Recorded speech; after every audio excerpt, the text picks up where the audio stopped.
Intensifying its assault on eastern Ukraine. Ukrainian officials say more than 60 people are feared dead in the region after a Russian bomb hit a school that civilians were using as a shelter. And now President Biden and other G7 leaders are pledging new measures to limit Russian oil imports. Meanwhile, civilians have managed to escape Mariupol in eastern Ukraine, where Russian forces have been bombarding Ukrainian fighters holed up in a steel plant for weeks. Senior foreign correspondent Ian Pannell starts us off from Kharkiv, Ukraine. This morning, a massive military parade in Red Square, with Vladimir Putin rallying his troops and the country behind the war in Ukraine. Hurrah! The parade commemorates the anniversary of the Soviet victory over the Nazis, but Putin using a war of necessity to justify a war of choice. Accusing America, NATO and Kyiv of provoking the war, he had a message to his troops and militias in Ukraine. Вы сражаетесь за родину. Saying, you're fighting for the motherland, for its future, so no one forgets the lessons of the Second World War, so there's no place for Nazis in the world. But with so many troops tied up in Ukraine, this was a smaller parade, and the traditional fly past of fighter jets was cancelled, apparently due to bad weather. Putin claims Victory Day is close at hand, but that's not how it feels here in the northeast, less than 20 miles from the Russian border, and Putin's troops are in retreat. I mean, it's pretty shocking. You can see the level of destruction wrought to innocent people, to civilian homes, to a sleepy countryside village. That is what's left of the Russian military here. So when Vladimir Putin declares victory, that's what his victory looks like. In a surprise and highly secretive move, the First Lady crossed into Ukraine on Mother's Day to meet with her counterpart, Olena Zelenska. I thought it was important to show the Ukrainian people that this war has to stop. And this war has been brutal. Russia's attacks in the country unrelenting. More than 60 people feared dead after a Russian bomb destroyed a school in the east. Government officials releasing these images showing smoke rising from what had been a place of sanctuary for up to 90 people. The governor of the region saying the chances of people still being alive are small. In the coastal city of Mariupol, 170 more civilians flee. Children and the elderly leaving the city by night, arriving to Ukrainian-held territory exhausted. This man saying, every day we had doubts that we wouldn't be brought out and that we're going to be left behind there forever. At the besieged Avostal steel plant, bombs continue to pummel Ukrainian positions as the Russians push to take full control of the city. The far-right Azov regiment holding a virtual news conference refusing to surrender. We are basically here dead men, yeah. Most of us know this, yes, and why we fight so fearlessly. Dan, in many ways, I think Putin's Victory Day speech was more remarkable for what he didn't say than what he did, because there was no doubling down here. There wasn't a mass mobilization of civilians into the army, a draft type of arrangement, which I think many people thought he would announce. There wasn't a declaration of war. He's still calling it a special military operation. I think instead what he did was to try to use the victory against the Nazis 77 years ago to try and justify what's happening here in Ukraine right now. And I think, given the tone of that, it seems reasonable to expect a long, slow, grinding campaign ahead without any clear end or victory in sight. But for this region, here in the northeast of the country, it isn't Russia that looks like it's winning, but Ukraine. Diane? All right, Ian Pannell, thank you. And while Putin is using Victory Day to try to rally support for his invasion of Ukraine, President Biden is rallying allies to support Ukraine's resistance. G7 leaders issued their own statement commemorating the end of World War II, saying, quote, 77 years later, President Putin and his regime now chose to invade Ukraine in an unprovoked war of aggression against a sovereign country. His actions bring shame on Russia and the historic sacrifices of its people. Meanwhile, the U.S. is imposing a new round of sanctions on Russia. Chief White House correspondent Cecilia Vega has the latest. Hi, Cecilia. Hey, Dan, good morning to you. The White House did some preemptive counter-programming on this one. They're really hoping that the President's Day yesterday is the split screen to Vladimir Putin's speech today. He had that call with G7 allies. That lasted about an hour. So they did this on a Sunday strategically, though. They really wanted to have this show of force and unity ahead of that speech today. They came out of that big meeting, their virtual meeting, with this commitment that allies are going to start to phase out or even ban Russian oil imports. The U.S. had already done that, but there is very much a concession here, at least behind the scenes in this administration, that this is not going to be easy and it's not going to be immediate given Europe's reliance, so much of Europe's reliance on Russian oil right now.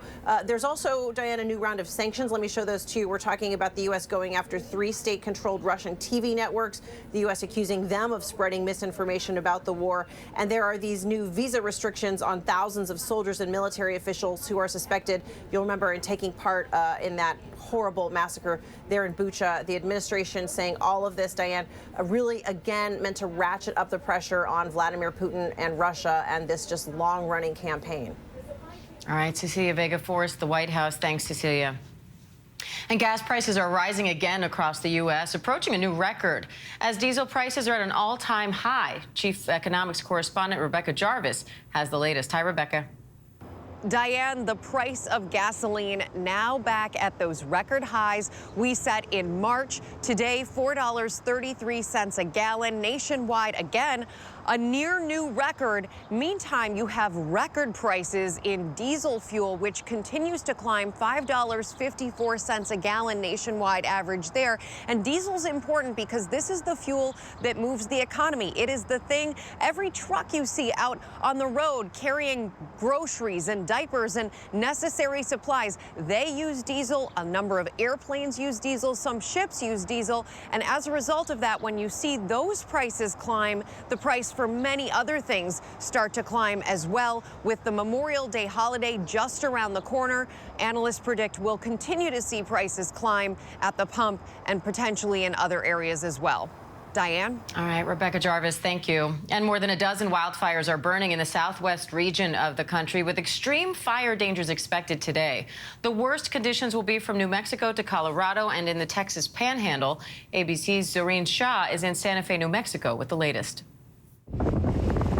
This morning, unprecedented high winds and bone-dry conditions threatening to explode an already monster-sized fire in New Mexico. The Calf Canyon Herman Peaks fire combining weeks ago, now burning an area bigger than Chicago. Nearly 1,700 firefighters battling the state's second-largest fire, what the National Weather Service is calling a dangerous, long-duration critical fire weather event. 1,300 homes have been evacuated, but still firefighters say some have refused to leave. You can't outrun this fire. If it gets up and going, you were in the path of danger. Many have evacuated, some multiple times as the fire keeps covering more ground. We got evacuated from our house, and then we went to your mom's, and we got evacuated from there right after. We got evacuated twice in 2 days. Yeah.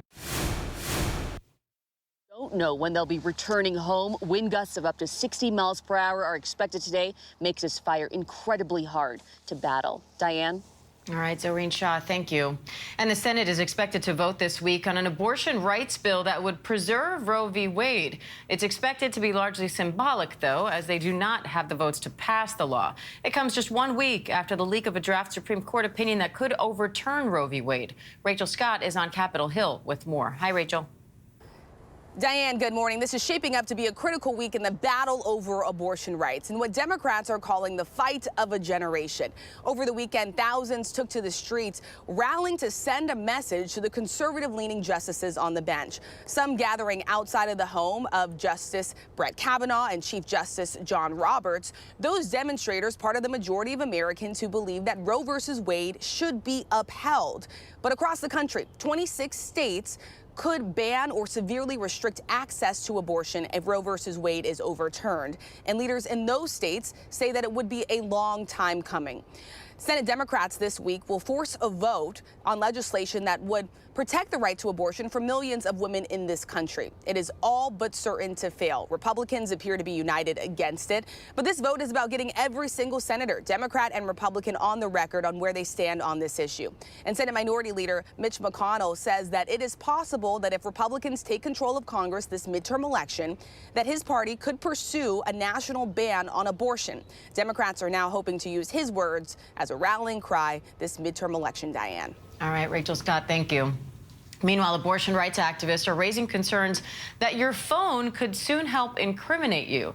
They say apps that track users' menstrual cycles, search history, or location could then sell that data to a third party or turn it over to law enforcement to be used in court. At least 26 states are expected to restrict or ban abortion outright if a leaked draft Supreme Court decision is made final. Some states, like Texas, allow regular citizens to sue anyone who helped someone else get an abortion, while Louisiana is considering a bill that could allow women who choose to get an abortion to be charged with homicide. ABC News legal contributor Brian Buckmeyer joins me live now for more on all of this. Brian, how realistic are these concerns that phone data could potentially be used as evidence if this decision is finalized and these bans and restrictions go into effect? Morning, Diane. Well, it's very realistic because local law enforcement and even federal law enforcement have the tools and the know-how to do exactly what we're describing. All you need for a search of a phone, which is basically a warrant, is probable cause. So if you're arrested for any of these crimes that we're describing that these states are looking to put on the books, there's already probable cause because you're arrested. So they can start searching your phone for, as you described, your location, where you may have gone if you went close to or near an abortion clinic, or your Google searches or text messages, or if you have an app where you're putting that personal information, for example, your menstrual cycle, and it stopped periodically and then started back again later, that can be used as evidence against you. Is there anything that people can do to protect their privacy? To some extent, yes. You can look to using search engines that don't actually categorize where you're searching. We've all seen you look up, for example, when I was looking for an engagement ring, months later, I got all of these ads about rings. You can actually turn off some of those settings so that you're not being tracked, so you're not getting those ads, and not being tracked means that someone can't search for those. There's also end-to-end encrypted messages. So unlike the usual messages that you get, the SMS messages, those are stored. You can look to other sources for text messages. Well, those messages are automatically deleted. It helps, but it wouldn't stop it altogether, though. Now, what are you watching for as states implement more restrictions ahead of a potential ruling? How does that change the legal landscape? So we're looking as to what's really going to change the legal landscape is what people consider to be the facts that give rise to an abortion occurring. Right now, a miscarriage or taking a pill or an elected abortion could look very similar from a medical standpoint, but for us in the legal field, we don't know how to gauge that, how to measure that. And so if abortions are going to become criminalized, the question becomes what actions, what movements, what decisions, what search engine searches are criminal and not just benign or looking for answers or questions. And so that's going to be very difficult for the criminal justice system to kind of parse through and understand what is criminal and what isn't. And Brian, while some states are responding to this leaked opinion by trying to draft more or pass more restrictions or outright ban, people trying to push through safe haven laws, essentially saying that women can travel from other states to these states and know that they can get an abortion without legal repercussion. Is it possible for their home state to implement some kind of punishment for that, or are safe haven laws pretty untouchable from that perspective? So some states are actually starting that process of that an abortion would become illegal. So safe haven laws and typically would only work within the jurisdiction. We saw the map that we just put up there a few moments ago where you can see geographically where these states are thinking about criminalizing an abortion, and you see the Northeast or the West Coast. We'd anticipate a lot of people from those central or southern states to kind of move into the Northeast, to Pennsylvania. If you move into New York for the purposes of an abortion, that can be criminalized. One thing that people are very fearful of are these things called geofencing. And that's the ability to track a phone when it gets into a specific area. And so if you're looking at leaving a state or going to New York or any of those Northeast states that we saw there, or the West Coast states, that can be criminalized as well, just for trying to leave or landing in that area. All right, legal contributor Brian Buckmeyer. Thanks for the analysis, Brian. My pleasure. Thank you. Coming up, the growing concerns about new COVID hotspots as cases and hospitalizations climb, where cases are rising now when we come back.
Welcome back. More than 40 states across the country are now reporting substantial increases in COVID cases and hospitalizations.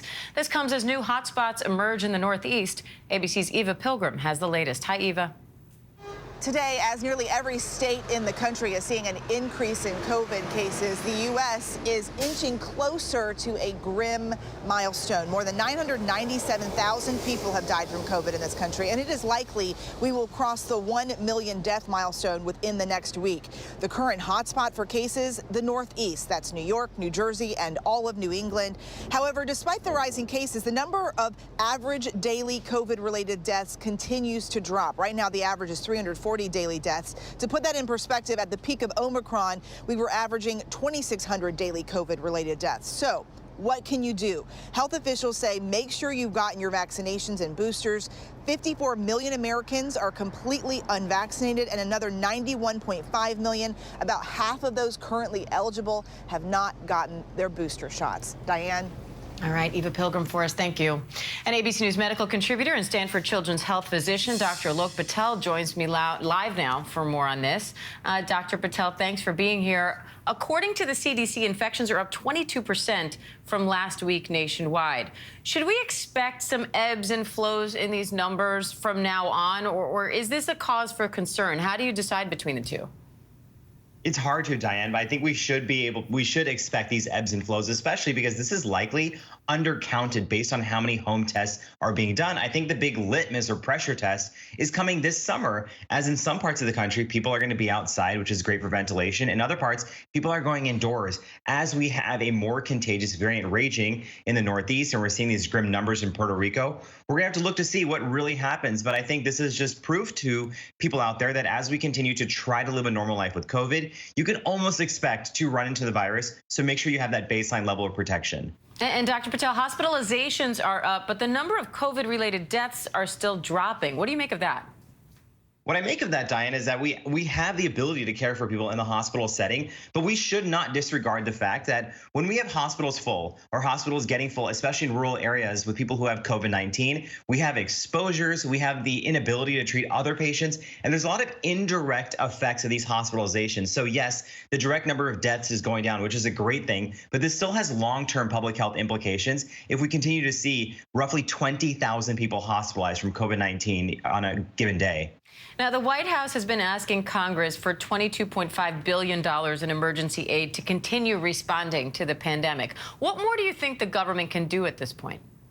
The government has to continue lobbying and just talk about what the impact really looks like in terms of preparing us for the next outbreak, the next pandemic. The recent model came out showing that if we don't have any new layered protection in place, no new congressional funding, another 100 million infections could take place by fall. That's a lot more hospitalizations, a lot more exposures. And this is a bad precedent given that we have 30 million underinsured or uninsured Americans. What does that say in terms of our ability to care for one another? We've been relying on free access to testing, vaccines, monoclonal antibodies, funding for research and treatment. What happens when that all goes away? This is the picture that needs to be painted for lawmakers. So I think you just listed it there, but can you just explain what you mean when you say layer of protection or layers of protection? When I'm talking about layered protection, I'm talking about if we do not go back to mask mandates, we stop prioritizing ventilation, and we stop going back to all these mitigation measures that have helped us throughout the years. This doesn't mean that we want to go backwards or that we want to have lockdowns, but as we see a rise in cases, those communities, especially vulnerable ones, need to know that we're looking out for them. They're the ones who don't have the ability to miss days of work if they're sick, or say, hey, we're going to isolate at home. We're going to take time away to not expose ourselves. They don't have those choices. What do we do to protect our most vulnerable? And we're now hearing some new reports about long COVID in children. So what should parents look out for? It's very difficult, but parents should honestly look out for those insidious signs in kids from long COVID, such as brain fog, fatigue, trouble breathing, chest tightness that may not be explained by another cause. And it's not easy for parents to try to decipher this. So chat with a healthcare provider about these insidious symptoms. We're seeing case reports all over the place from 5, 10, maybe more % of these kids who are testing positive. I shouldn't say testing positive, but are being diagnosed with long COVID. And unfortunately, right now, there's not a lot we know. We don't really know the cause. And the treatment is individualized. So parents, just be on the lookout. Do everything you can to get your kids vaccinated and protected. And I'm out of time, but I just quickly want to ask you, is it possible to see a kid get better and then suddenly start exhibiting these symptoms? It is possible. And remember, we see long COVID in kids who can have asymptomatic or mild initial infection, and their long-term trajectory, it kind of depends on the individual. But fortunately, there are more long COVID clinics popping up day by day and more physicians talking about it. All right, Dr. Patel, great to have you. Thank you. Thank you. Coming up, First Lady Jill Biden's surprise visit to Ukraine. Her message to Ukraine's First Lady and children displaced by war when we come back.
Welcome back to ABC News Live. The State Department is monitoring an investigation into the deaths of 3 Americans at a popular Bahamas resort. The Bahamas Minister of Health and Wellness told ABC News that some guests at the Sandals Emerald Bay in Exuma went to a clinic last week with nausea and vomiting, and 3 were later found dead. Authorities say they have not determined a cause, but have ruled out foul play. And fans are still talking about that stunning upset at the Kentucky Derby this weekend. Rich Strike, whose odds to win were 80-1, came up from behind in the final seconds of the race, beating favorite horse Epicenter. The winner didn't even earn a spot in the race until Friday morning, when another horse was scratched from the race. Rich Strike is now the 2nd biggest long shot to ever win the Kentucky Derby. And First Lady Jill Biden's trip to Eastern Europe wraps up today after a surprise visit to Ukraine. The First Lady says she saw the need to support the people of Ukraine as she marked Mother's Day with Ukraine's First Lady. Stephanie Ramos has the details. First Lady Dr. Jill Biden making a surprise Mother's Day visit to Ukraine to offer support from one First Lady to another. Biden visiting a school turned temporary housing for displaced citizens, meeting with Ukrainian First Lady Olena Zelenska, who has not been seen in public since the start of the war on February 24th. I thought it was important to show the Ukrainian people that this war has to stop. And this war has been brutal, and that the people of the United States stand with the people of Ukraine. Zelensky praised Biden for traveling into Ukraine during her 4-day trip, saying, "We understand what it takes for the U.S. First Lady to come here during a war when the military actions are taking place every day, where the air sirens are happening every day. Even today, we all feel your support and we all feel the leadership of the U.S. president." Biden also meeting with refugee mothers in Romania and Slovakia. Happy Mother's Day. Thank you. Emphasizing the mental health toll of being forced to flee their home and country. I mean, you can't go through that kind of trauma and, not feel some sort of effects from it. On this trip, Dr. Biden was asked what she told her husband after her visit to Ukraine. She said she would share just how important it is to support the people of Ukraine after so many families have experienced the brutality and horrors of war. Diane. All right, Stephanie Ramos, thank you. And thank you for joining us. I am Diane Macedo. Stay with us as ABC News Live continues with news, context, and analysis right after this.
ABC News, America's #1 news source.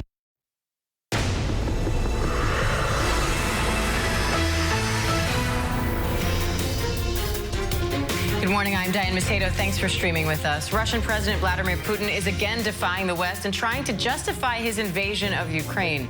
Putin spoke today at a massive military parade in Red Square, marking the 77th anniversary of the Soviet Union's victory over Nazi Germany in World War II. The Russian leader called the invasion of Ukraine a preemptive response to aggression and the correct decision. But he did not declare a shift in strategy or military expansion, as some analysts feared. Still, Russia is intensifying its assault on eastern Ukraine. Ukrainian officials say more than 60 people are feared dead in the region after a Russian bomb hit a school that civilians were using as a shelter. And now President Biden and other G7 leaders are pledging new measures to limit Russian oil imports. Meanwhile, civilians have managed to escape Mariupol in eastern Ukraine, where Russian forces have been bombarding Ukrainian fighters holed up in a steel plant for weeks. Senior foreign correspondent Ian Pannell starts us off from Kharkiv, Ukraine. This morning, a massive military parade in Red Square, with Vladimir Putin rallying his troops and the country behind the war in Ukraine. Ура!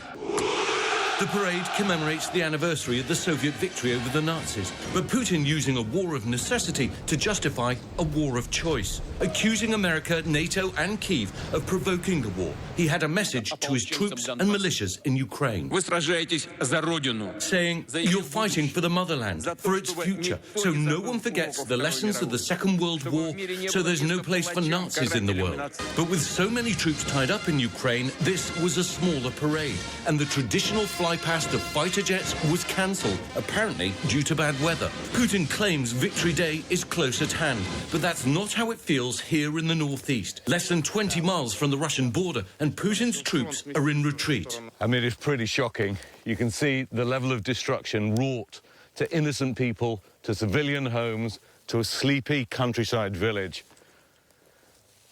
That is what's left of the Russian military here. So when Vladimir Putin declares victory, that's what his victory looks like. In a surprise and highly secretive move, the First Lady crossed into Ukraine on Mother's Day to meet with her counterpart, Olena Zelenska. I thought it was important to show the Ukrainian people that this war has to stop.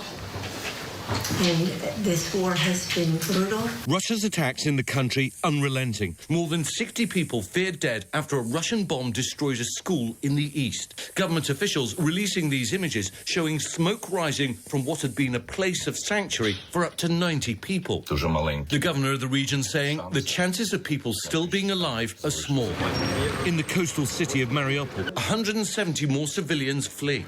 Children and the elderly leaving the city by night, arriving to Ukrainian-held territory exhausted. This man saying, every day we had doubts that we wouldn't be brought out and that we're going to be left behind there forever. At the besieged Avastal steel plant, bombs continue to pummel Ukrainian positions as the Russians push to take full control of the city. The far-right Azov regiment holding a virtual news conference refusing to surrender. We are basically here dead men, yeah. Most of us know this, yes, and why we fight so fiercely. Dan, in many ways, I think Putin's Victory Day speech was more remarkable for what he didn't say than what he did, because there was no doubling down here. There wasn't a mass mobilization of civilians into the army, a draft type of arrangement, which I think many people thought he would announce. There wasn't a declaration of war. He's still calling it a special military operation. I think instead what he did was to try to use the victory against the Nazis 77 years ago to try and justify what's happening here in Ukraine right now. And I think, given the tone of that, it seems reasonable to expect a long, slow, grinding campaign ahead without any clear end or victory in sight. But for this region, here in the northeast of the country, it isn't Russia that looks like it's winning, but Ukraine. Diane? All right, Ian Panel, thank you. And while Putin is using Victory Day to try to rally support for his invasion of Ukraine, President Biden is rallying allies to support Ukraine's resistance. G7 leaders issued their own statement commemorating the end of World War II, saying, quote, 77 years later, President Putin and his regime now chose to invade Ukraine in an unprovoked war of aggression against a sovereign country. His actions bring shame on Russia and the historic sacrifices of its people. Meanwhile, the U.S. is imposing a new round of sanctions on Russia. Chief White House correspondent Cecilia Vega has the latest. Hi, Cecilia.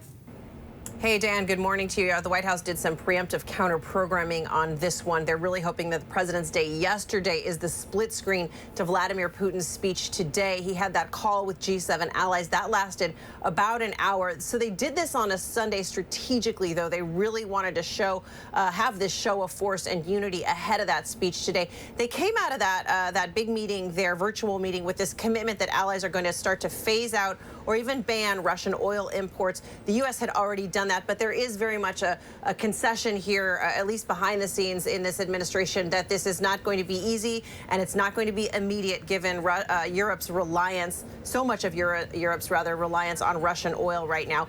There's also, Diane, a new round of sanctions. Let me show those to you. We're talking about the U.S. going after 3 state-controlled Russian TV networks, the U.S. accusing them of spreading misinformation about the war. And there are these new visa restrictions on thousands of soldiers and military officials who are suspected, you'll remember, in taking part in that horrible massacre there in Bucha. The administration saying all of this, Diane, really, again, meant to ratchet up the pressure on Vladimir Putin and Russia and this just long-running campaign.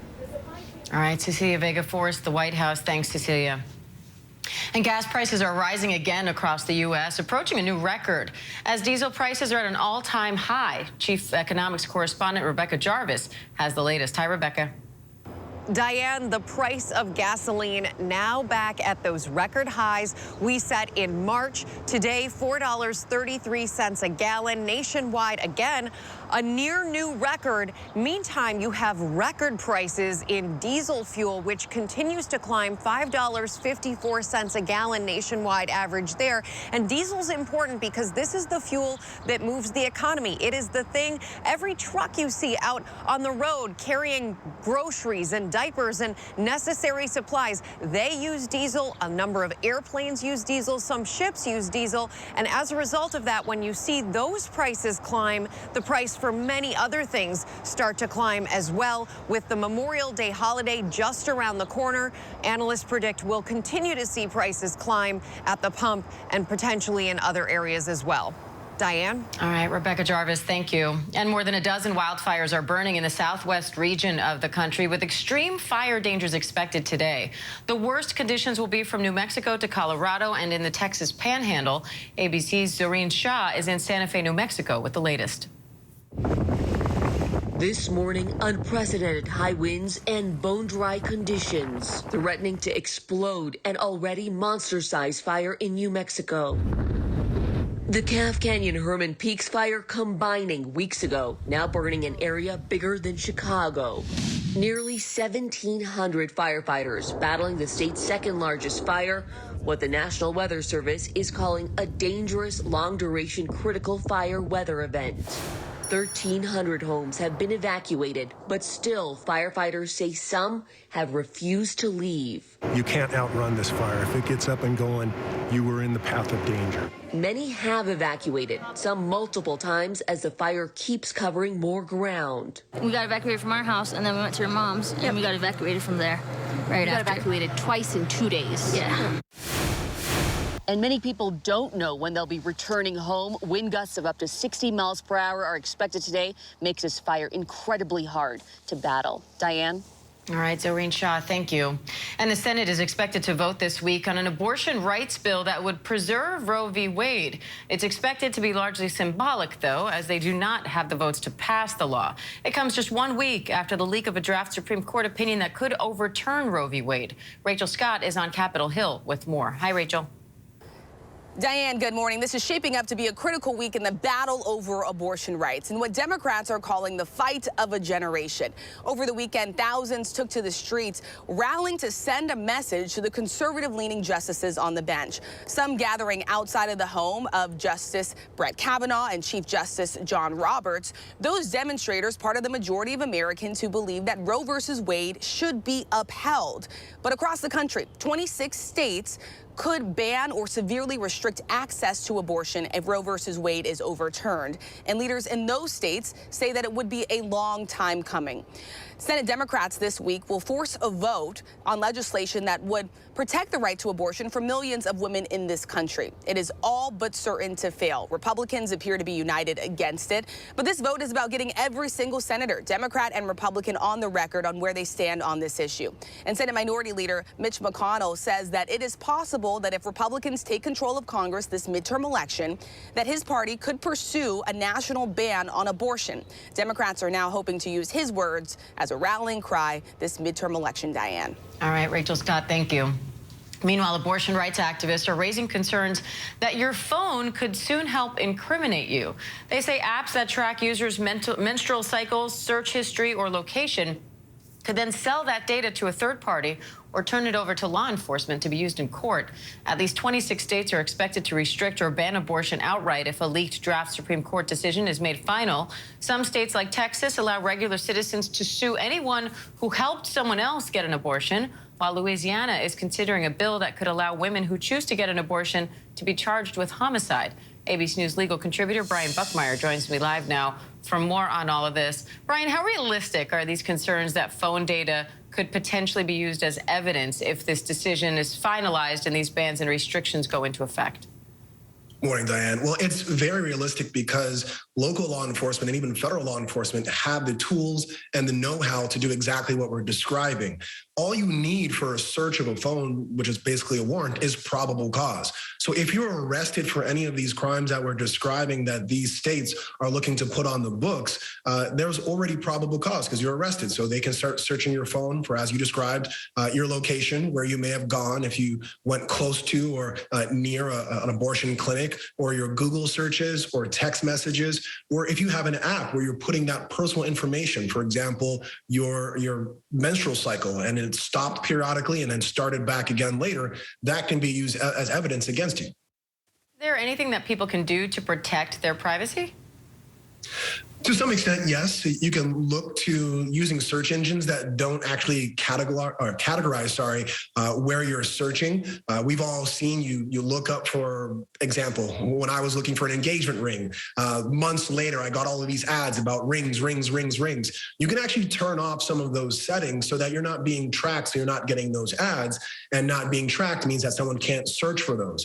There's also end-to-end encrypted messages. So unlike the usual messages that you get, the SMS messages, those are stored. You can look to other sources for text messages. Well, those messages are automatically deleted. It helps, but it wouldn't stop it altogether, though.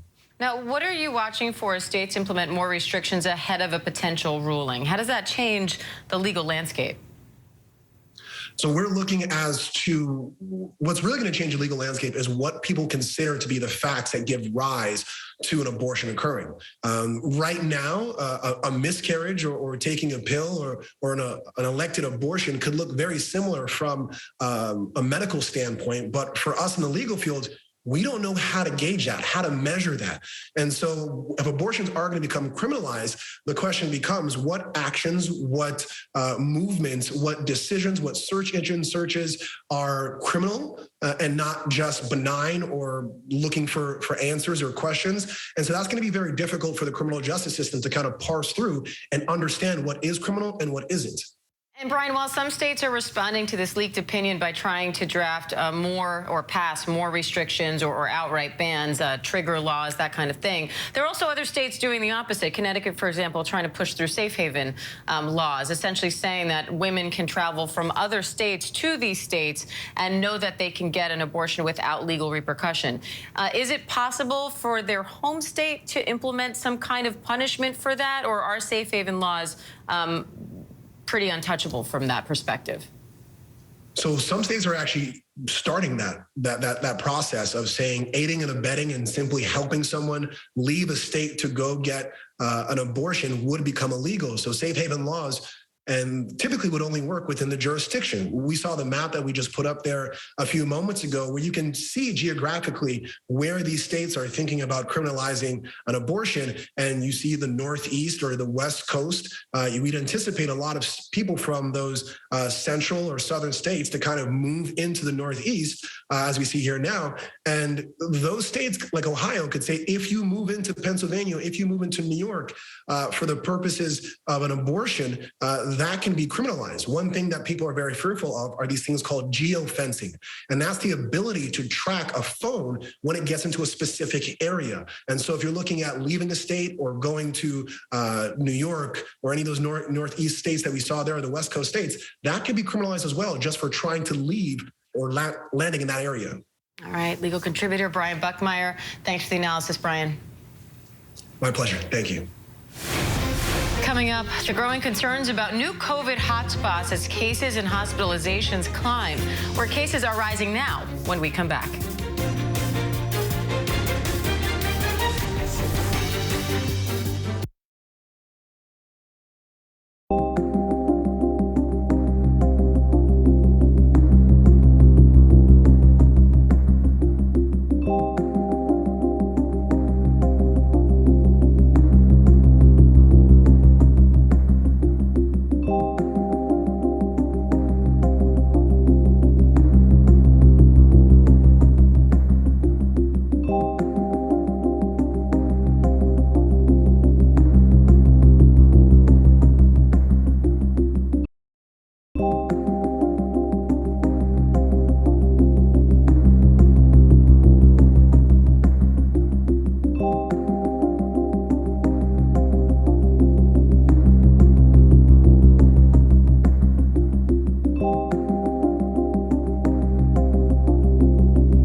This is the story how we survived for thousands of years.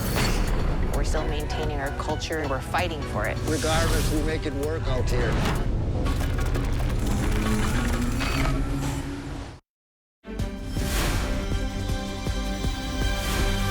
Welcome back. More than 40 states across the country are now reporting substantial increases in COVID cases and hospitalizations. This comes as new hotspots emerge in the Northeast. ABC's Eva Pilgrim has the latest. Hi, Eva. Today, as nearly every state in the country is seeing an increase in COVID cases, the U.S. is inching closer to a grim milestone. More than 997,000 people have died from COVID in this country, and it is likely we will cross the 1 million death milestone within the next week. The current hotspot for cases, the Northeast. That's New York, New Jersey, and all of New England. However, despite the rising cases, the number of average daily COVID-related deaths continues to drop. Right now, the average is 340 daily deaths. To put that in perspective, at the peak of Omicron, we were averaging 2,600 daily COVID-related deaths. So what can you do? Health officials say make sure you've gotten your vaccinations and boosters. 54 million Americans are completely unvaccinated, and another 91.5 million, about half of those currently eligible, have not gotten their booster shots. Diane? All right, Eva Pilgrim for us, thank you. And ABC News medical contributor and Stanford Children's Health physician, Dr. Alok Patel, joins me live now for more on this. Dr. Patel, thanks for being here. According to the CDC, infections are up 22% from last week nationwide. Should we expect some ebbs and flows in these numbers from now on, or is this a cause for concern? How do you decide between the two?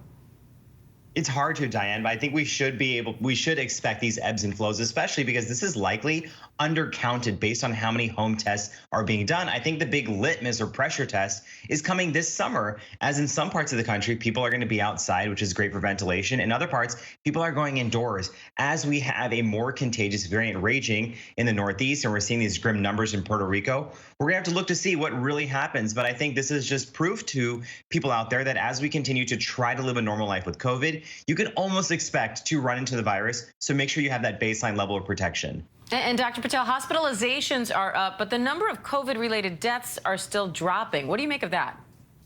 What I make of that, Diane, is that we have the ability to care for people in the hospital setting, but we should not disregard the fact that when we have hospitals full or hospitals getting full, especially in rural areas with people who have COVID-19, we have exposures, we have the inability to treat other patients, and there's a lot of indirect effects of these hospitalizations. So yes, the direct number of deaths is going down, which is a great thing, but this still has long-term public health implications if we continue to see roughly 20,000 people hospitalized from COVID-19 on a given day.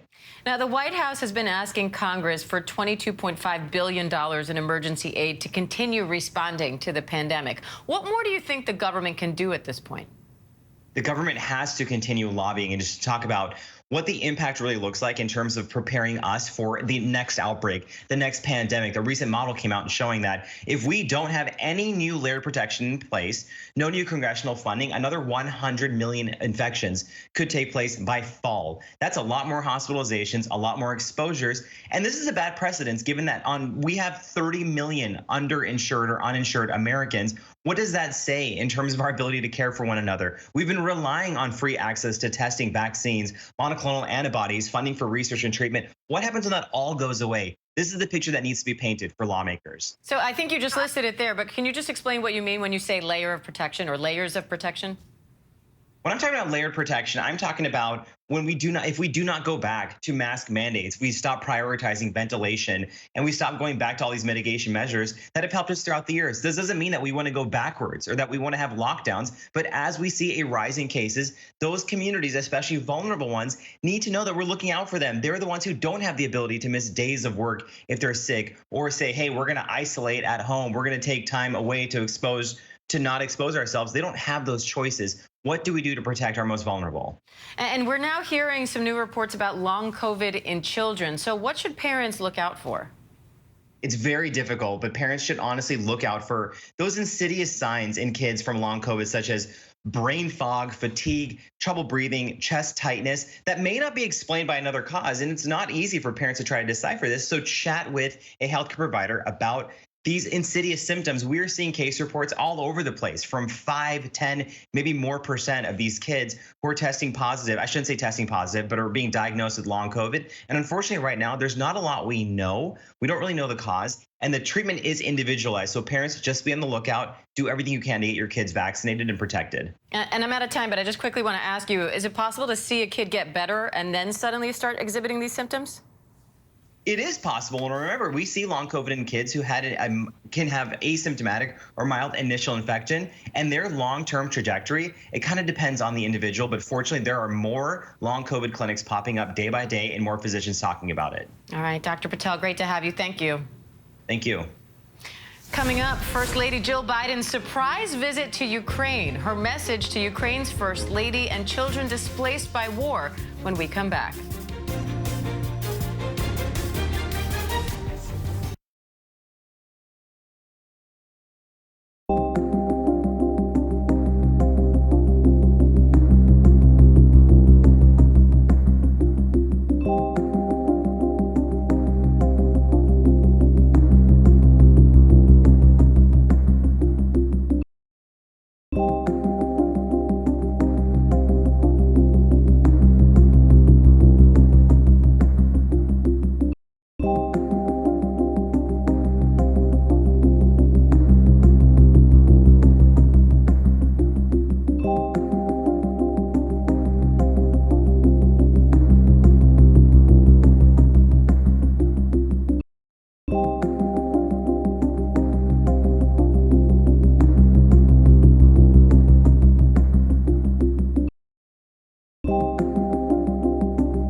Tomorrow, hold on, George, because Allie's coming to GMA, and anything can happen. Watch your back, Stephanopoulos. There's a new anchor in town. Welcome back to ABC News Live. The State Department is monitoring an investigation into the deaths of 3 Americans at a popular Bahamas resort. The Bahamas Minister of Health and Wellness told ABC News that some guests at the Sandals Emerald Bay in Exuma went to a clinic last week with nausea and vomiting, and 3 were later found dead. Authorities say they have not determined a cause, but have ruled out foul play.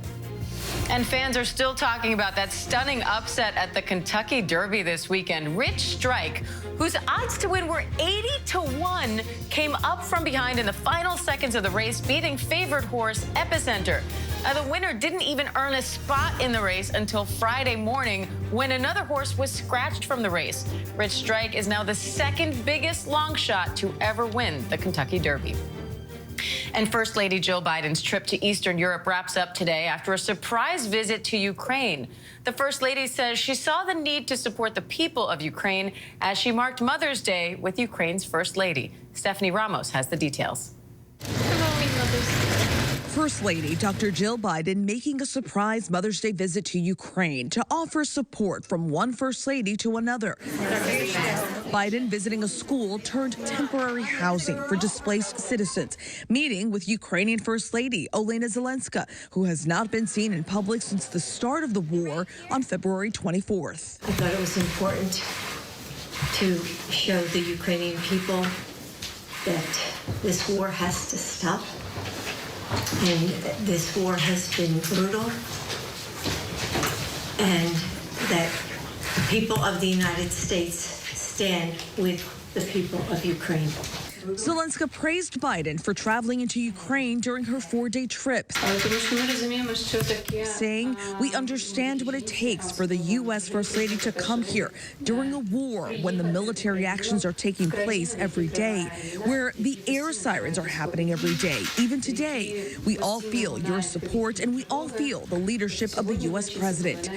Biden also meeting with refugee mothers in Romania and Slovakia. Happy Mother's Day.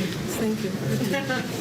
Emphasizing the mental health toll of being forced to flee their home and country. I mean, you can't go through that kind of trauma and, not feel some sort of effects from it.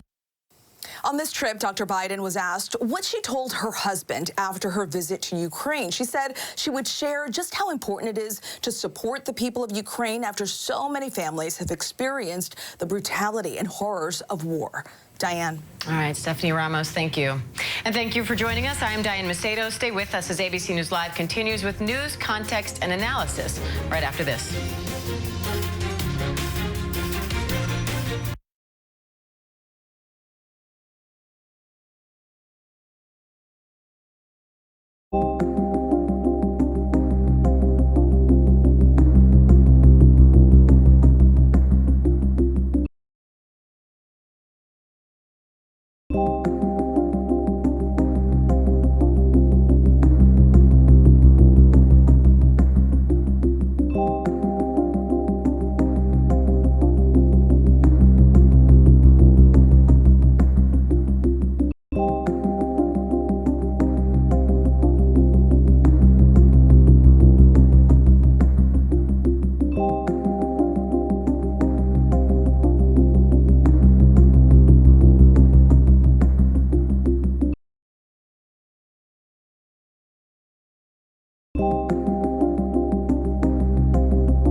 ABC News, America's #1 news source.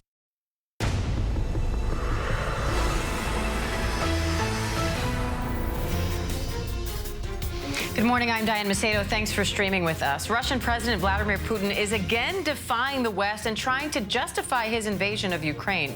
Putin spoke today at a massive military parade in Red Square, marking the 77th anniversary of the Soviet Union's victory over Nazi Germany in World War II. The Russian leader called the invasion of Ukraine a preemptive response to aggression and the correct decision. But he did not declare a shift in strategy or military expansion, as some analysts feared. Still, Russia is intensifying its assault on eastern Ukraine. Ukrainian officials say more than 60 people are feared dead in the region after a Russian bomb hit a school that civilians were using as a shelter. Now President Biden and other G7 leaders are pledging measures to limit Russian oil imports. Meanwhile, more civilians have managed to escape Mariupol in eastern Ukraine, where Russian forces have been bombarding a Ukrainian fighter's holdup in a steel plant for weeks. Senior foreign correspondent Ian Pannell starts us off from Kharkiv, Ukraine. This morning, a massive military parade in Red Square, with Vladimir Putin rallying his troops and the country behind the war in Ukraine. Hurrah! The parade commemorates the anniversary of the Soviet victory over the Nazis, but Putin using a war of necessity to justify a war of choice, accusing America, NATO and Kyiv of provoking the war. He had a message to his troops and militias in Ukraine, saying, "You're fighting for the motherland, for its future, so no one forgets the lessons of the Second World War, so there's no place for Nazis in the world." But with so many troops tied up in Ukraine, this was a smaller parade, and the traditional fly past of fighter jets was cancelled, apparently due to bad weather. Putin claims Victory Day is close at hand, but that's not how it feels here in the northeast. Less than 20 miles from the Russian border, and Putin's troops are in retreat. I mean, it's pretty shocking. You can see the level of destruction wrought to innocent people, to civilian homes, to a sleepy countryside village. That is what's left of the Russian military here. So when Vladimir Putin declares victory, that's what his victory looks like. In a surprise and highly secretive move, the First Lady crossed into Ukraine on Mother's Day to meet with her counterpart, Olena Zelenska. I thought it was important to show the Ukrainian people that this war has to stop. And this war has been brutal. Russia's attacks in the country unrelenting. More than 60 people feared dead after a Russian bomb destroyed a school in the east. Government officials releasing these images showing smoke rising from what had been a place of sanctuary for up to 90 people. The governor of the region saying the chances of people still being alive are small. In the coastal city of Mariupol, 170 more civilians flee. Children and the elderly leaving the city by night, arriving to Ukrainian-held territory exhausted. This man saying, "Every day we had doubts that we wouldn't be brought out and that we're going to be left behind there forever." At the besieged Azovstal steel plant, bombs continue to pummel Ukrainian positions as the Russians push to take full control of the city. The far-right Azov regiment holding a virtual news conference, refusing to surrender. We are basically here a dead man, yeah. Most of us know this, yes, and why we fight so fiercely. Dan, in many ways, I think Putin's Victory Day speech was more remarkable for what he didn't say than what he did, because there was no doubling down here. There wasn't a mass mobilization of civilians into the army, a draft type of arrangement, which I think many people thought he would announce. There wasn't a declaration of war. He's still calling it a special military operation. I think instead what he did was to try to use the victory against the Nazis 77 years ago to try and justify what's happening here in Ukraine right now. And I think, given the tone of that, it seems reasonable to expect a long, slow, grinding campaign ahead without any clear end or victory in sight. But for this region, here in the northeast of the country, it isn't Russia that looks like it's winning, but Ukraine. Diane? All right, Ian Pannell for us, thank you. And many analysts expected Putin would formally declare war on Ukraine or even declare victory over Ukraine in his address. And while he showed no signs of backing down, he didn't shed much light on his plans for the fight ahead. Meanwhile, Ukrainian President Vladimir Zelensky says that very soon there will be 2 victory days in Ukraine. Let's bring in ABC's newest foreign correspondent, Tom Sufi-Burridge, live in Ukraine for us. Tom, first off, welcome. We're very grateful to have you on the team. I know that you've spent a lot of time in Ukraine and also in Russia. So what has the reaction been like to Putin's victory speech there today? Yeah, thanks, Diane. It's great to be part of such an amazing news operation and team. Yeah, I spent years coming to Ukraine, right out in the Donbass, where the fighting is raging in the east of Ukraine right now. And I lived here in Kiev. My daughter was born here. I've seen for many years Russians' tactics to drag this country down, destabilize it. A lot of false narratives produced by the Kremlin about Ukraine. And really, for me, a lot of that was quite predictable from Vladimir Putin in the speech today, really. Ukrainians will just call it out for being exactly what it is, really, in terms of false narratives, in terms of the denazification claim. You know, I can tell you, out of my experience, I've been out to the Donbass, I've seen exactly what was going on there for a period of years. The idea that, you know, the far right has any kind of real power in this country is just plain and simple false. But I think, you know, I'd agree with Ian's analysis there, really. This speech really was interesting for what Vladimir Putin didn't do and say. He didn't declare a war. He's still incredibly calling this a special military operation. He didn't mobilize more troops into this war. And I think to some extent that reflects the fact that really Vladimir Putin is not in the position of strength that he expected to be. In the words of the Pentagon, his offensive in the Donbass is stalled right now. Now, First Lady Jill Biden made a surprise Mother's Day visit to Ukraine. How significant is that show of support?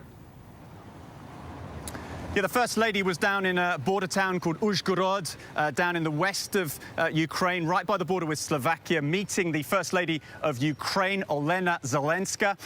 It's a poignant moment, you know, seeing the two ladies together. We haven't seen the First Lady of Ukraine in public since the beginning of this war. So another show of support from the West, from the United States for Ukraine.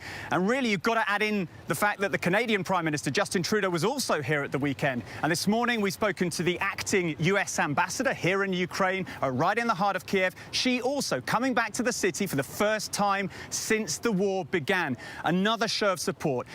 And beyond that, though, really, I think the symbolism is important, but the weaponry coming in from the United States, from Europe, is really a potential game changer here. And I think it's worth to really highlight the artillery. Artillery is going to be key, is already key in the war so far, in the battles, really, where Russia was pushed back north of this city. But out in the Donbass, in the east of Ukraine, it's a territory in total about the size of West Virginia. The Russians, with their separatist forces, the militias, have traveled into their territory in recent years. They have had the upper hand, really, in terms of artillery right up until now. With these new weapon systems, with increased range on the systems, with increased and improved radar systems to hit the targets with more precision, we could see a shift in the war. That's the hope for the United States and Ukraine and their partners. And Tom, President Zelensky is honoring a special member of Ukraine's forces that found more than 200 explosives in Chernihiv, a Jack Russell Terrier named Patron. What do we know about Patron and the work he and other canines are doing to help Ukraine right now? This is a nice little story, right? This terrier was in Chernihiv. It's a small town, city, right up on the border towards Russia. The Russian advance in the early stages of this war came into Chernihiv. Chernihiv has been badly damaged. It was a historic city, important for the cultural identity of this country. It's been badly damaged and destroyed. But when the Russians moved out of all the areas, including near to Kiev here, they left a lot of booby traps, they left a lot of mines. And, you know, I've seen firsthand how they can maim people, and that dog is doing important work. All right, Tom Sufi-Burridge, great to have you, Tom. Thank you. Thank you. Meanwhile, the deputy commander of the Ukrainian regiment under siege in that Mariupol steel plant says there's no reason to celebrate the evacuation of civilians from the plant when not enough is being done to evacuate wounded soldiers. Let's bring in Kira Rudik, a member of Ukraine's parliament who's taken up arms to defend her country, for more on this. Kira, thank you for being here. What can you tell us about the situation in Mariupol right now? Hello, thank you so much for having me. Well, with the joy that we all feel knowing that civilians were evacuated from Mariupol and they are safe now and that they can actually have life and future, we do understand that situation with our military and especially wounded defenders is really critical. When we have talked to the leaders of the soldiers, they informed us that they understand that this mission is a suicidal one. However, they want to continue to defend our country and to defend the city of Mariupol. The next step for all the international negotiations, the next step for all the discussions and agreements would be to get out the wounded defenders. However, we know that even if with the civilians, it was an almost mission impossible situation, and we had to pull all the democratic world support, including the Pope, including United Nations missions, Red Cross missions, to persuade Russians to get people out. And given that it was so hard with the civilians, we right now understand that the situation with the wounded defenders would be even more complicated, and the chances to succeed are extremely low. However, we will not stop trying, and we conduct discussions and negotiations every single day to figure out what would be the way to take people out. Now, President Zelensky gave his own Victory Day speech today, saying that Ukrainians are proud of their ancestors who defeated Nazism, and saying we will not allow anyone to annex this victory. So how are Ukrainians responding to President Zelensky's address and also Vladimir Putin's address, trying to justify this invasion? So we do not celebrate anything today. It used to be a huge holiday with the parades on the main squares where we would honor our veterans of the Second World War. We do not celebrate because right now Putin usurped this day as a Russian day of the victory. That's why I do believe that we need a new one. We need to move the May 9th to May 8th and celebrate along with Europe. And then we will have our own Victory Day once we win over Russians over this war. So as of Putin's speech, well, it was bizarre, but I think the most important is not what he said, but what he did not say. You see, he never announced that he would attack Ukraine. He never announced that he would annex Crimea. He was always like saying all those propagandistic things about Great Russia, etc. What is important here is he again and again said that he denies Ukraine the right to exist. And that would play very well in the international tribunal that I do believe will be gathered at some point, and he will be prosecuted. And second, this propaganda, it was so far away from the truth that we were even surprised, because usually what Russians do, they mix a little bit of truth with a lot of lies. This was completely lying, saying that Russian soldiers are protecting their own land. Come on, Ukraine is a sovereign country. We have been a sovereign country for 30 years right now, and Russians attacking our sovereignty just shows the world that Putin does not have any respect to any international law, and he breaks every single promise that he gave beforehand, and that he cannot be trusted. This is why every time we are discussing any peaceful negotiation, now I will be able to relate to today's speech and say, do you think that we can come into agreement with this man? And I do believe that we cannot, because he continues and continues lying. He does not keep his word, and he does not keep any agreement that he can put into place. This is why today was, well, it's good that we didn't have a nuclear attack, you know, because our intelligence was warning us that everything is possible, and we expected some additional cruel steps for Putin's to take, but it seems that the attacks didn't happen, so it's good. Another day that we can fight, another day that we are closer to winning this war. All right. And the U.S. And its allies are now talking about imposing new rounds of sanctions on Russia. How significant is that, and what more do you think needs to be done?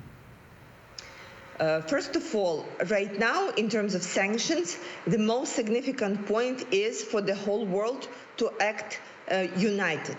Because the European Union is putting together 6 package of sanctions with ban on Russian oil. But for them to work properly, Russia should not have a possibility to find another market for their oil.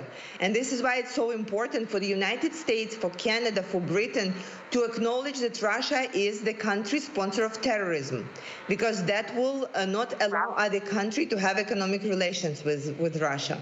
This is why it's so important, and Ukrainian parliament has asked US Senate and Congress to vote for this recognition, because then once the sanctions would start work, it would be really painful to Russia, and they would not be able to sell their energy resources. Second thing, what more can be done is that all the frozen assets of Russian central bank and of Russian citizens that are under sanctions need to be unfrozen and sent back to Ukraine. This is the next step, because I think it's completely unfair that European Union citizens, that United States citizens, that Canadian citizens have to pay to help to rebuild Ukraine from their own pockets. We do appreciate that.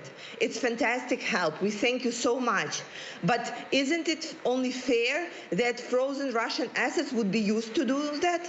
That frozen Russian assets would be used to rebuild what that is destroyed?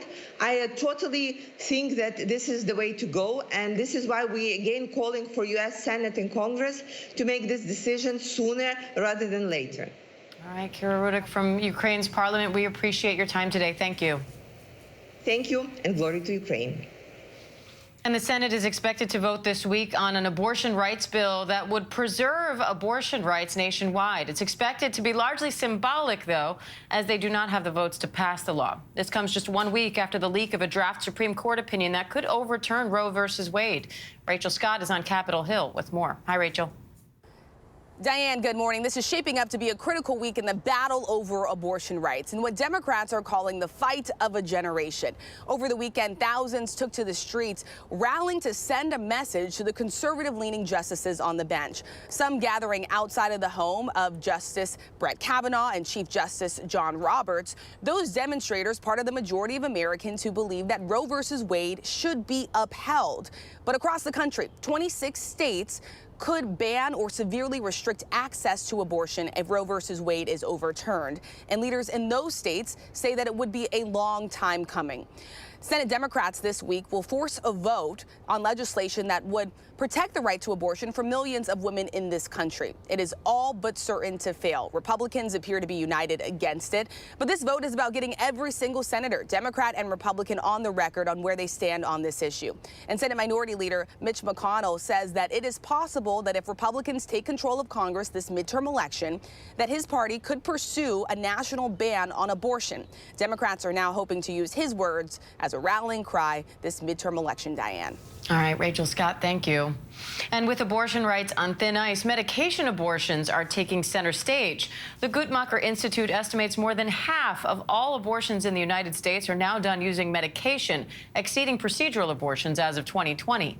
ABC senior national policy reporter Ann Flaherty joins me live now for more on this part of the story. And can you start by just explaining what exactly a medication abortion is and who's eligible for one? So a medication abortion is a combination of pills that basically blocks the hormones that a woman needs to progress in her pregnancy. So it mimics essentially what happens in a miscarriage. And the drug mifepristone that blocks that progesterone is tightly regulated by the FDA until recently. They've loosened some of the rules and have allowed it to be prescribed to women before they have to be 10 weeks pregnant or earlier. And they can be prescribed this through a telehealth appointment, and they can be mailed this pill in their own home. So this absolutely changes the face of the debate on Roe v. Wade. You know, you think about in 1973 when this court ruling came down, this pill didn't exist. It didn't exist until 2000. And most of the fight was around these abortion clinics. Now you have women who can actually go online and, as long as your state allows it, to get this pill and have it mailed to your home, and you take it in your own privacy. So how does this kind of abortion compare in terms of safety to a procedural abortion, and what are the risks involved? So the FDA says that, you know, it's very important that it's prescribed only by a certified health provider. There are risks involved. For example, if you have an ectopic pregnancy, they do not want women to be taking this pill. So they do tightly regulate it. But they do say that it's extremely safe and it's extremely effective, and that women can take it on their own. And that there aren't any huge risks. That it's a drug that's been on the market now for 20 years. So the FDA stands behind that. I think one of the concerns that they have right now is that there are women in states like Texas, when they can't get access to it, they will seek it from overseas pharmacies and outfits like Aid Access that are going to try to mail it from a pharmacy where it's produced in India. The FDA says that's a bad idea. It puts women at risk. They don't like the idea of women trying to obtain these pills from overseas. So, Anne, what would happen to this kind of abortion if the Supreme Court does overturn Roe v. Wade? You know, it's so interesting because medication abortion has increased dramatically in the past few years, even as abortion rates have declined overall. So this, as you mentioned, it represents about half of the abortions that occur in the United States. So this is a significant method that women use to get abortions. The Texas law, for example, that would cover that. They prohibit anybody from prescribing this pill to women. But the question, it gets really murky. What if a California doctor prescribes it to a woman in Texas? What if the woman goes to a clinic in a state like California and tries to get it prescribed to her there? It's going to be a lot easier than trying to get time in a clinic where some of these appointments are several weeks out. So this absolutely changes the face of the debate on this. And conservatives say they're just now, this is going to be the next frontier. This is where they're going to be focusing their efforts for a lot of these laws if Roe v. Wade falls. All right, Anne Flaherty for us. Anne, thank you. Coming up, the growing concerns about new COVID hotspots as cases and hospitalizations climb, where cases are rising now when we come back.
Welcome back. More than 40 states across the country are now reporting substantial increases in COVID cases and hospitalizations.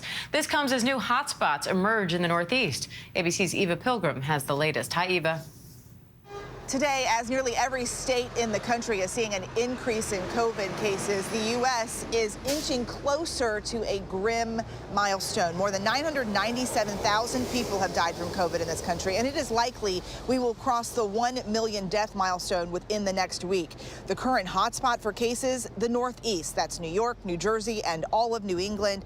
However, despite the rising cases, the number of average daily COVID-related deaths continues to drop. Right now, the average is 340 daily deaths. To put that in perspective, at the peak of Omicron, we were averaging 2,600 daily COVID-related deaths. So what can you do? Health officials say make sure you've gotten your vaccinations and boosters. 54 million Americans are completely unvaccinated, and another 91.5 million, about half of those currently eligible, have not gotten their booster shots. Diane? All right, Eva Pilgrim, thank you. Coming up, thousands have been forced to evacuate as wildfires burn in New Mexico. We have the latest on what's complicating efforts to contain those fires when we come back.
Welcome back to ABC News Live. High winds are complicating efforts to contain a massive wildfire in New Mexico.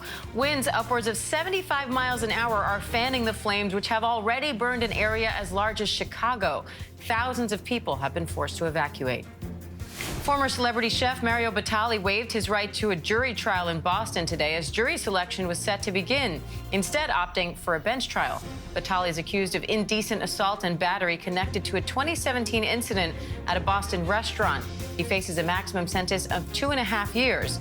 Batali has pleaded not guilty. I'm Diane Macedo. We'll be right back.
Tomorrow, hold on, George, because Allie's coming to GMA, and anything can happen.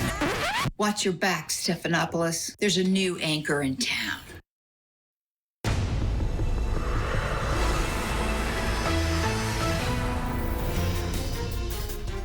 Good morning, I'm Diane Macedo. Thanks for streaming with us. Russian President Vladimir Putin is again defying the West and trying to justify his invasion of Ukraine. Putin spoke today at a massive military parade in Red Square, marking the 77th anniversary of the Soviet Union's victory over Nazi Germany in World War II. The Russian leader called the invasion of Ukraine a preemptive response to aggression and the correct decision. But he did not declare a shift in strategy or military expansion, as some analysts feared. Still, Russia is intensifying its assault on eastern Ukraine. Ukrainian officials say more than 60 people are feared dead in the region after a Russian bomb hit a school that civilians were using as a shelter. Now President Biden and other G7 leaders are pledging measures to limit Russian oil imports. Meanwhile, more civilians have managed to escape Mariupol in eastern Ukraine, where Russian forces have been bombarding a Ukrainian fighter's holdup in a steel plant for weeks. Senior foreign correspondent Ian Pennell starts us off from Kharkiv, Ukraine. This morning, a massive military parade in Red Square, with Vladimir Putin rallying his troops and the country behind the war in Ukraine. Hurrah! The parade commemorates the anniversary of the Soviet victory over the Nazis, but Putin using a war of necessity to justify a war of choice. Accusing America, NATO and Kyiv of provoking the war, he had a message to his troops and militias in Ukraine.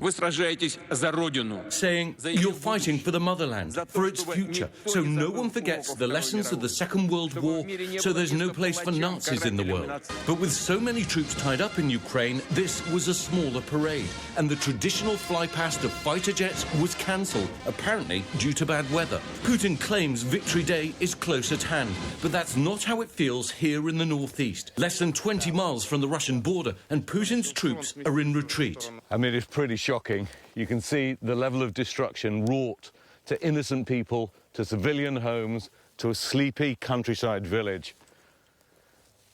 That is what's left of the Russian military here. So when Vladimir Putin declares victory, that's what his victory looks like. In a surprise and highly secretive move, the First Lady crossed into Ukraine on Mother's Day to meet with her counterpart, Olena Zelenska. I thought it was important to show the Ukrainian people that this war has to stop. And this war has been brutal. Russia's attacks in the country unrelenting. More than 60 people feared dead after a Russian bomb destroyed a school in the east. Government officials releasing these images showing smoke rising from what had been a place of sanctuary for up to 90 people. The governor of the region saying the chances of people still being alive are small. In the coastal city of Mariupol, 170 more civilians flee. Children and the elderly leaving the city by night, arriving to Ukrainian-held territory exhausted. This man saying, every day we had doubts that we wouldn't be brought out and that we're going to be left behind there forever. At the besieged Avastal steel plant, bombs continue to pummel Ukrainian positions as the Russians push to take full control of the city. The far-right Azov regiment holding a virtual news conference, refusing to surrender. We are basically here a dead man, yeah. Most of us know this, yes, and why we fight so fearlessly. Dan, in many ways, I think Putin's Victory Day speech was more remarkable for what he didn't say than what he did, because there was no doubling down here. There wasn't a mass mobilization of civilians into the army, a draft type of arrangement, which I think many people thought he would announce. There wasn't a declaration of war. He's still calling it a special military operation. I think instead what he did was to try to use the victory against the Nazis 77 years ago to try and justify what's happening here in Ukraine right now. And I think, given the tone of that, it seems reasonable to expect a long, slow, grinding campaign ahead without any clear end or victory in sight. But for this region, here in the northeast of the country, it isn't Russia that looks like it's winning, but Ukraine. Diane? All right, Ian, panel for us, thank you. And many analysts expected Putin would formally declare